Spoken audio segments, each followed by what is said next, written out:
And now let's take a look at some matters business. The business leaders are urging the government to lower select taxes and create a more enabling environment to boost local motor vehicle assembly and accelerate job creation. The call comes as the state rolls out the national automotive policy aimed at positioning Kenya as a regional automotive hub alongside plans for a 13 billion shillings affordable credit facility to support industry players. Speaking in Mombasa, KNCCI Mombasa Chairman Abood Jamal said supportive policies would attract investors and enhance competitiveness across East Africa. On the other hand, Trans-Africa Motors General Manager Faiz Abdallah noted that the firm employs over 500 workers and plans expansion, saying improved roads and lower taxes would further strengthen the growing logistics sector.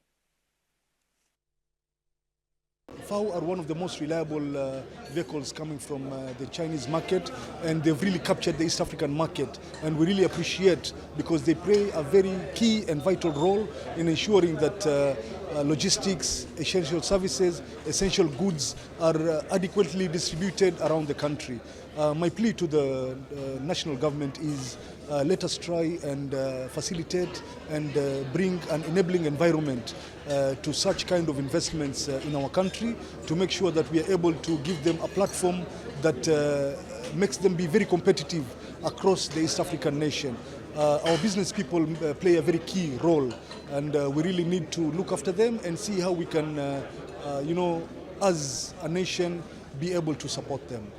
One of the key importances of having assembly lines is, one, creating employment. Two, we are also able to plan ourselves in terms of rolling out production, so you are able to mark yourself against the demand of the units in the local market.